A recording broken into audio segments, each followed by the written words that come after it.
Very unfortunate, my husband. He just passed away. But that's not what today's story's about, because during his funeral, somebody showed up, demanding to be a part of the inheritance will. Well, guess who that person was? It turns out my husband had a mistress. I found out that my husband had a mistress on the day that he was being buried.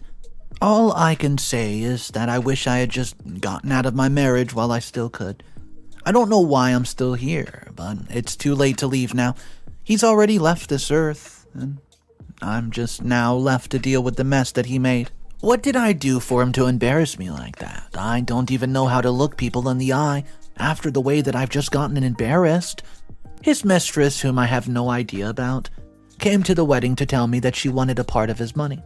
In addition to that, he apparently has a child with this woman, and I'm not a person who loses her temper. But right now, I'm beyond mad. I guess I should start from the very beginning with what happened at my husband's funeral. He passed away earlier this week due to health complications, and I found out that he collapsed while on a business trip. I remember being called in the middle of the night and just being told that he collapsed. My world went silent and then became chaotic the next moment. I had to spend the night calling different people and letting them know, that I needed somebody to take care of our son, who's willing to stay with us. I finally found someone to take care of him for a few days. The lady just charged a very hefty price, and it became a whole other issue when I came back, because she still wanted more money. The next morning, I drove to where he was, and he passed away later that night. They tried to save him through surgery, but it wasn't possible. His heart attack was serious, and it was the second one this year. I never imagined a life without him. I thought that he was going to be here forever. After all, he was my rock. But unfortunately, he cannot be one anymore. The next few days were a blur as I had to make all those arrangements, and his family had to quickly stop all that they were doing and travel to my house. They were honestly my support system throughout the whole ordeal, and there was just so much paperwork. If only that stupid mistress showed up when I was busy trying to arrange for his body to return home safely, she could have at least been helpful there instead of ruining the funeral that I planned for him. I had a lot of questions for him, and there was no one answering them. I was wondering why. There was so much money missing from the joint account, and I was wondering why his brother was refusing to give me his phone. He was apparently unable to unlock it, and then, as I was speaking about my husband in church, she entered. As soon as that woman entered the church, the air changed, and I felt something in the way that she looked me in the eyes. The only thing I could feel was chaos, and within a minute she stood up and came to the stage. Somebody tried to stop her without making a scene, but that only made her upset. She said that she was also going to say her piece about Alfred. I asked her who she was and told her to sit down and wait her turn. She told me to shut up. If she wanted to speak, she would. And then she walked up and pushed me out of the way. Well, I was shocked when she started to speak. She asked if people thought ignoring her was going to make her go away. She had every right to be standing here with me. I told her to go away before I showed her exactly who I was. She laughed and said that we were practically sister wives, so why was I being so rude? I lost it. I was grabbing her before I knew it, and somebody got me off of her. But they did not hold her back. She said all that she wanted to say, and I had to listen to it. She said that she was my husband's girlfriend for the past 5 years. Before he died, he wanted to divorce me, to be with her. They had a child together, and he was supporting her financially all these years, and she was even there when he passed away, but his coworker made her leave. She's been contacting people close to me, letting them know that she badly needs to talk to me. She wanted to tell me a lot that I did not know about him. The only problem was that nobody wanted to allow her to speak. They were all telling her that she's a liar. I felt so betrayed, and why did he just never mention her? He was my husband, and I had every right to know there was a woman he managed to hide from me for years, and when I suspected this, he made it seem like I was losing it. He made everything out to be my fault when he knew very well that the bad energy around our house was his. He was the one bringing the nervous energy and problems home, and he would not even admit to it. So now I had to watch as his mistress said that she was not going anywhere without her money. Finally, somebody managed to get her out, kicking and screaming the rest of the funeral, well, went by in a blur. I could feel people pointing at me, and I did not buy their fake sympathy. They had been very entertained by that woman. Now, how was I even going to face people? I looked like a complete fool at my husband's funeral. I never thought that he would do this to me. I mean, after all, he's a very respected member of the community. Everybody respects us. At least, they used to. But now he's tainted his own name in death, and he should have at least told me about her. Even if he was planning to leave our marriage for her, I deserved to know.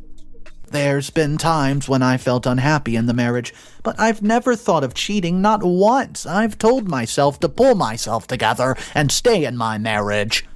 The reason is because we have kids together, and his family is very supportive. I cannot imagine not being part of his family. They've done so much for me over the years, and I appreciate it. This is why I'm baffled that his brother knew about this but didn't tell me. Right after the funeral, I confronted Jess about it.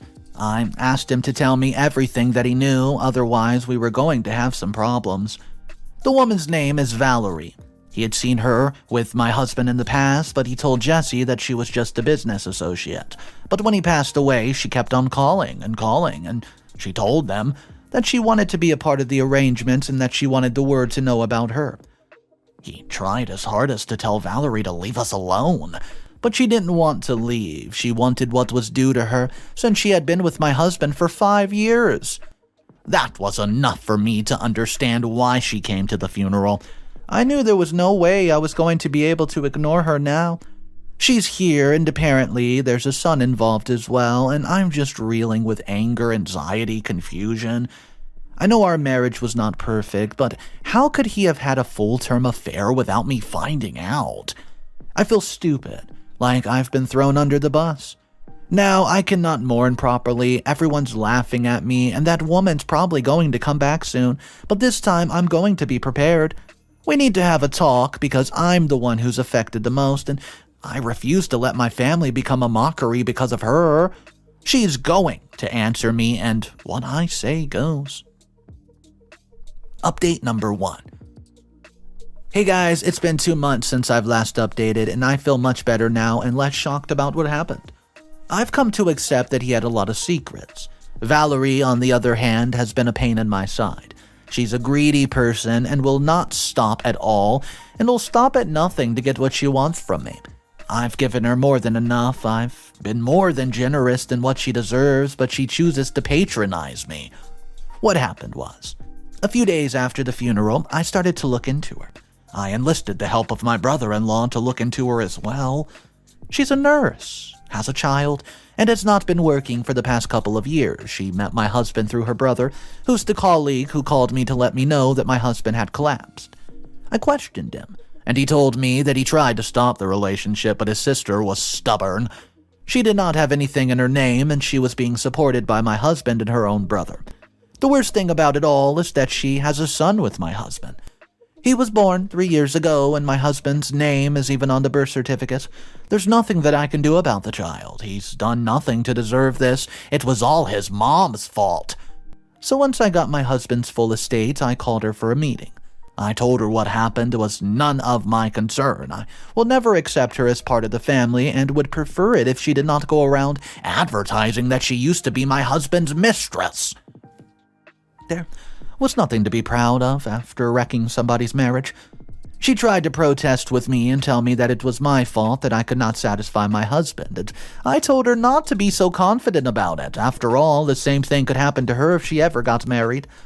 I told her that, of course, she was still young and beautiful, so thinking that she could get anything she wanted, she thought that she was on top of the world, but to be honest, she was not. She was a secret that he kept for years and had no intention of marrying. When I told her all that, I saw that she toned herself down a bit. There was no way I was going to let her undermine me in my own damn house. I then told her that in the will, there was nothing at all that left for her. She nearly jumped off the chair when she heard that, and she said that there's no way, for he promised that she would be well taken care of after his demise. In the will, there really was no mention of her or her son, I swear. Most of the money and assets went to me, and the rest were just distributed amongst his family, and after paying off his debts, I was left with a nice nest. I was going to be able to at least financially support myself. I'm just happy that he did not leave everything to Valerie. I've heard stories where a wife is left with nothing after a cheating husband passes away. I'm glad that at least he did not do that to me. But back to what I wanted to tell her. I was going to give her money, but only for her son. He would never know his father, but at least he would have a bit of financial support. I told her that I was also going to give some money, and pictures of him, and something that he owns so that when he started asking questions, she would know what to tell him. She thanked me for doing that at least, and I told her that I was not a cruel person, as long as she respected me and stayed away from me from then on. So I've given her some money for the child and told her that I'll send money each year. Legally, I don't think that I have to do that, but I know that children are a gift and should not be made to pay for their parents' sins. After I sorted things out with her, I decided that I needed to focus on healing. So, over the past 2 months, I've been focusing on my mental health, healing, forgiveness, and I've been talking to his family nearly every day. They make sure that I'm coping and would do anything to help me. It's been very therapeutic for me to not be so alone, and at least my son's coping well with the death of his father, and our daughter was finally able to come visit me a few weeks ago. She's in graduate school and was in the middle of important testing, so she could not attend the funeral. She would have, but I told her that she could come later when the tests were done. I'm glad that she did not, for she had no idea that her father had a mistress. I sat her down and told her everything as simple as I could. She was very angry when she found out. She wanted to speak to Valerie, but I managed to calm her down a bit and tell her that she's not worth the time. My daughter was there for a few days, and within those days, Valerie called, and I asked her what she wanted. And if it would, she'd imagine this. She said that she wanted more money. I told her that I've given her more than I should have, and she's been calling nonstop and hasn't even exchanged words with my daughter. She's at least not come to the house yet, but guys, I am annoyed. She has no right to harass me and ask me for money. I'm not Peter. If she wants money, then she knows where he's buried. Now, I realized that I should not have even entertained her in the first place. I should have kicked her to the curb and never looked back. This is what I get for being too soft-hearted. Update number 2. I called my in-laws. Well, guys, she's literally given me no choice but to call my in-laws. Initially, they told me that they could deal with her and make sure that I did not, give her money, but I thought that it would be very cruel to her son if I did not assist him with something. But after the way that she's been harassing me, I had no choice but to call my mother-in-law crying. I told her that this has become very difficult for me to heal because that woman was everywhere. I only tried to help her son because I felt guilty on behalf of my husband, but now she's taking advantage of me. My mother-in-law told me that I needed to block her and make sure that my alarms were on at all times. She also told me that she was going to send somebody to check in on us every day. So I did exactly that. I blocked her everywhere and updated my security. I had, to go days without touching my phone because she kept finding another way to contact me. My mother-in-law pulled through on her promise to send somebody to check on us every day, and sure enough, it had been weeks without seeing Valerie, and for the first time ever, I felt peace. Valerie showed when she first came to the funeral that she was troublesome. I should have known that she was going to be a thorn in my side, which makes me wonder how she stayed silent for 5 years when she was with him. Why did she not make her presence known? Why did she not ask them to leave me and marry her? I often wonder what it is that he saw in her. Our marriage was not perfect, sure, but it's all we had. He was all that I knew and trusted, so why did he do this to me? I'm going to spend the rest of my life asking these questions, and I know. But at least for now, I have time to heal and move on with my life. I'll see how, to move forward. At least I have my kids with me. Update number 3. I've never felt so tired in my life. Valerie is really strong and she will stop at nothing to get what she wants. But my family is tough and they said that they will protect me. They've already done that, and she's paying for the consequences of her actions. She would not have been so greedy. She should have accepted what we offered her. But she decided that she was going to try to take everything from me. But my in-laws had my back, and they taught her a very good lesson. She'll probably never date a man again. Not a married man. She might have been something before, but now she's a zero, and the best part of it all is that I not even had to get my hands dirty. They all worked together to wreck her life just like she wrecked mine, and I'm sure that she thinks about our family in the future. She'll shudder. When she sees us in the street, she's going to run away. I'm so glad that I told my in-laws to deal with her. This is something that I should have done in the beginning. So basically, when my mother-in-law contacted her and told her to leave our family alone, she threatened to go to the newspaper with a story. The family I got married to is very respected in the community. Most of them work in government jobs and business sector, so if somebody were to talk badly about us in public or on social media, it would probably be bad for us. My mother-in-law told her to dare do that if she wanted to never be able to find a job in this town again. So she tried to do it. She wrote a post bragging about how she took my husband, how she had his child, and how I was being sour because she deserved something for all these years that she had been with him. They got the post deleted within a couple of hours and had her account restricted. After that, my father-in-law paid her a visit and said that we needed to do a DNA test on our son. That was the only way that she was going to qualify for child support for the kid. She tried to stop them by hiding her child with her mom, but then my father-in-law called her mom and let her know exactly how she got that child. Her own mom did not know that she had quit her job and was relying on somebody else's husband's money. It did not help that her brother knew about it but did not tell her. As for him, my family's also dealt with him. They found out that he was dipping his hands in the cookie jar at work and getting up to no good. They suspected that he was the one who introduced his sister to my husband so that she could get money. It's not even a suspicion, it's the truth. While they were waiting for the DNA result, she was spiraling out of control. She was trying to threaten the family, and she was showing up at their workplaces. She was threatening to reveal secrets that my husband had told her, etc., but she was scared about what would happen. After all, her brother lost his job due to stealing money from work. It got even better when they found out that she was also dating someone new. For somebody who claimed to love my husband, she sure did move on fast. It was another married man, of course, and she had no clue about what was going on. But this case was even sadder because the woman was sick.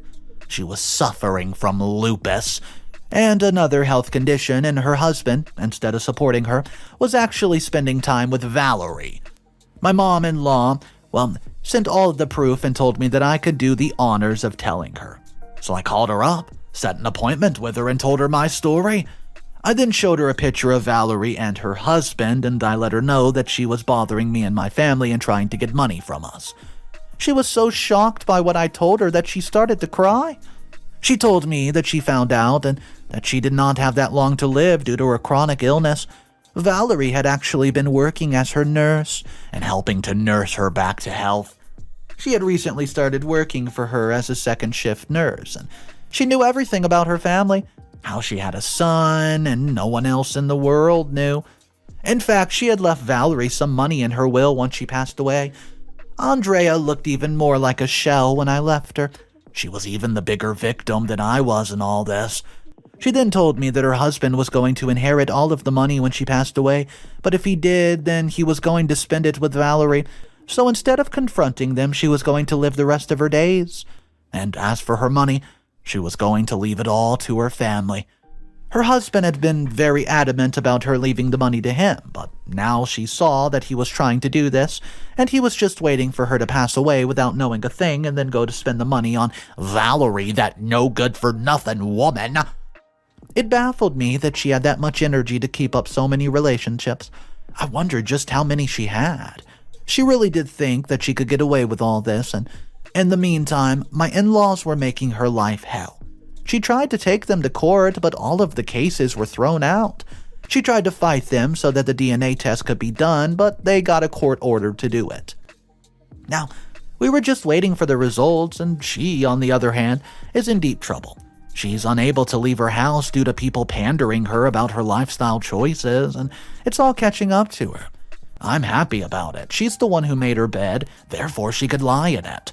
Once those test results come back, we'll see what to do with her. Update number 4. Hey guys, the test results did come back and the boy really is my husband's son. There's nothing that we can do about it, he's part of the family. My in-laws decided that we were going to fight for custody of the boy, so this is exactly what we did. It was easy for them to prove that she was an unfit mother. After all, that was, no proof that she used the money that I gave her to take care of the child. She most likely used it to maintain her lifestyle. Her own mother testified against her. She said that she barely visits her son and did not send enough money. She did sort of have a job, but some things about it were fishy. Then this led to the discovery that she was using her job as a front to meet rich married men.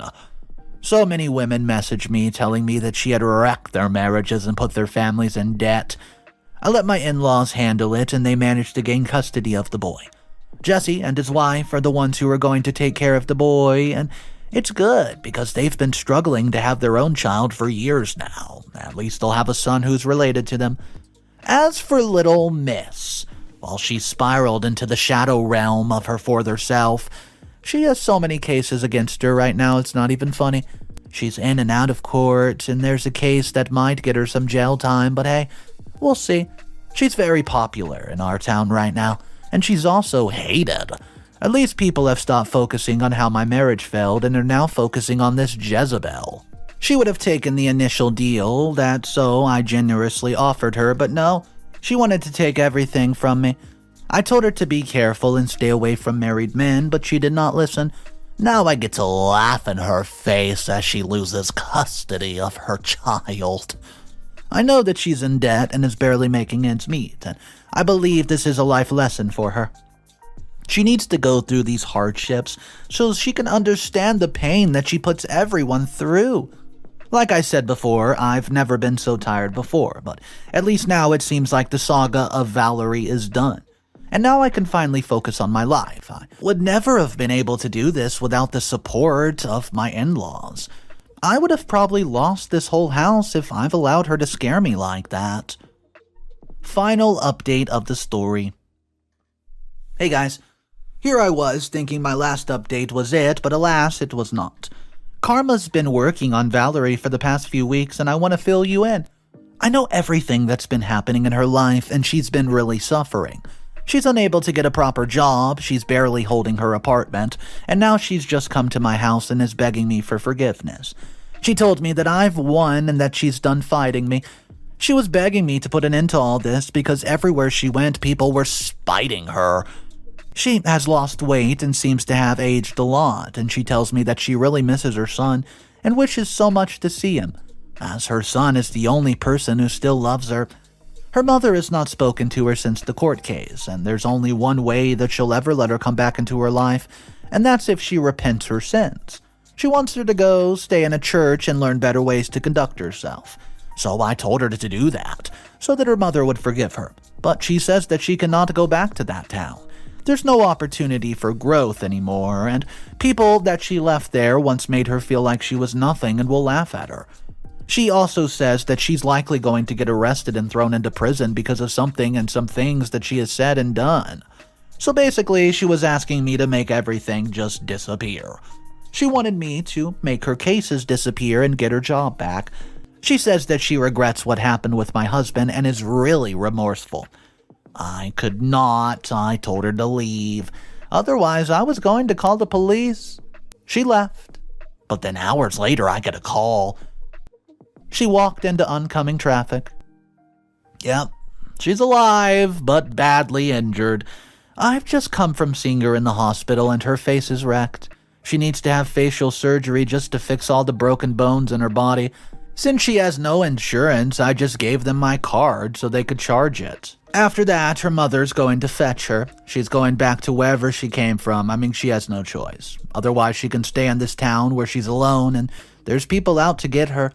I bet she regrets the day that she gatecrashed my husband's funeral and turned my life upside down.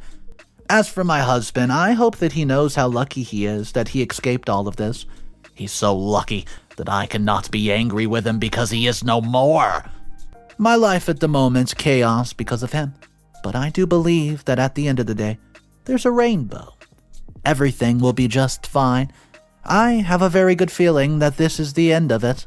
It is now time for me to restart my life and embark on a new journey alone. Thank you. Alright guys, today's story was a very interesting one because it had a sad element involved to it. I mean, yes, it had drama, it had a lot of suspense, but come on, I'll be honest with you. I was reading those comments, I saw what people were saying. They were starting to feel bad about Valerie, to the point where she actually walked into oncoming traffic just because her life was basically falling apart. She survived that and is now living with her mom in some faraway little town. So yeah, some of the comments were feeling bad for her, even though she was the one responsible who ultimately put her in the position that she was in. Let me know what you think. Maybe you're not thinking what some of those commenters were thinking, but I do want to know your opinions. Go ahead, drop it in the comment section down below. My name's Mr. Reddito, and I narrate stories every day. So if you want daily stories, hit that subscribe button. I'll see you tomorrow. And remember, it's cool to be kind. Peace.